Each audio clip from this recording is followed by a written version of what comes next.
Hello friends, ఈరోజు వీడియోలో అసలు లాంగ్వేజ్ ఎలా నేర్చుకోవాలి, అసలు లాంగ్వేజ్‌లో ఏమేమి ఉంటాయని చెప్పేసి ఒక చిన్న ఫ్లో చార్ట్ అయితే వేశాను. అది యూజ్‌ఫుల్ అవుతుంది అనుకుంటున్నాను. మనం ఏ లాంగ్వేజ్ నేర్చుకోవాలన్నా ఫస్ట్ ఆఫ్ ఆల్ మనం స్టార్ట్ అయ్యేది లెటర్స్‌తోని. సో, మనకు లెటర్స్ నేర్చుకున్న తర్వాత లెటర్స్ అన్నిటిని కలిపితే వర్డ్స్‌లా ఫార్మ్ అవుతాయి. వర్డ్స్ అన్నిటిని కలిపితే ఒక సెంటెన్స్.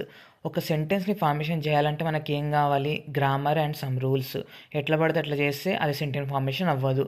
సో, మనం లాంగ్వేజ్ మాట్లాడేటప్పుడు ఏదైనా పర్సన్ గురించి గానీ, ఏదైనా థింగ్ గురించి మాట్లాడుకుంటున్నప్పుడు మనం ఏ విధంగా మాట్లాడతాం? ఐదర్ పాస్ట్, ప్రెజెంట్ లేదా ఫ్యూచర్‌లో మాట్లాడతాము. సో, ఇదే విధంగా మనకు జర్మన్ లాంగ్వేజ్‌లో ఫస్ట్ ఆఫ్ ఆల్ లెటర్స్, దాని తర్వాత వాటన్నింటిని కలిపి వర్డ్స్‌తో ఫార్మేషన్‌లో సెంటెన్స్ ఫార్మేషన్‌కి గ్రామర్ అండ్ సమ్ రూల్స్ అయితే ఉంటాయి.